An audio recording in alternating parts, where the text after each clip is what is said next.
we've talked about this before on the show, but the other night when I just came back here after the show and I couldn't get the internet to work well enough to watch a movie or anything. So like all I could do was like watch clips on YouTube. So I'm just going through like, songs and whatever on YouTube. And then eventually I find myself to the place that I always find myself to when I go down this hole on YouTube. I'm like, fuck it, I'm going to watch Bruno Mars dance. And so I went, and since I last went down my watching Bruno Mars dance hole, there's been a whole bunch of new Bruno Mars dancing footage, including a 45-minute concert that he put together. So like I sat and watched a 45-minute Bruno Mars concert at 2:00 in the morning the other morning.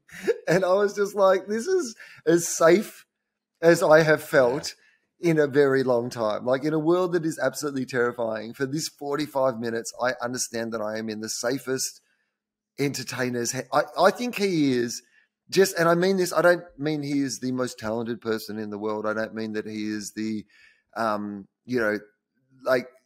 best musician or the best songwriter, but I think he is the best entertainer, like all-round entertainer, singer, dancer, just put on a show. And like the fact that, his gang, his musicians and dancers, like the fact that you will see a song performed different ways. Like, you see them do it at the Super Bowl, you see them do it at their concert, you see them do them some music awards, and they're not doing the same choreography. They haven't set it up the same way. They're not wearing the same clothes. Like the fact that every time they're doing it, they've thought about it as a different performer. Like Bruno Mars, I've never seen Bruno Mars in concert, but I was like watching this concert film the other night just going, if Bruno Mars ever comes to Australia again, I am absolutely going to see Bruno Mars in concert.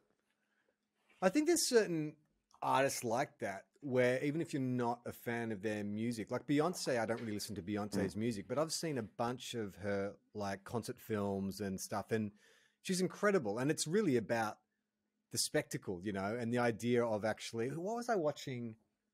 There was someone, one of those music documentaries where they're talking about the first artist to really like art director a kind of concert. Like it wasn't, back in the day, it used to be the band would just come out and play, but then the idea of having like an artistic director, maybe, who was it? It was someone who like people think is shit. Oh no, it was Grace Jones. Sorry, Grace Jones. I don't know how I went on this Grace Jones rabbit hole, but I'm like, I don't really know anything about. We were watching an Andy Warhol documentary, and there's Grace Jones. And I'm like, I'm aware of Grace Jones, but I don't really know who she was. And so then I found out that she was this like model, and then she became this avant-garde kind of artist and musician and a bit of a pop star in the late 70s, early 80s. But she was one of the first people who was like, well, I'm mates with all these fashion designers and artists and stuff. I'm going to help them. I'm going to get them to help me design a show, because I don't know what her musical ability was or even what her voice was like. But that's not why people went to see Grace Jones' show. They went to see the costumes and the lighting and, the way that she would, bring herself onto stage and stuff. And now you sort of expand that.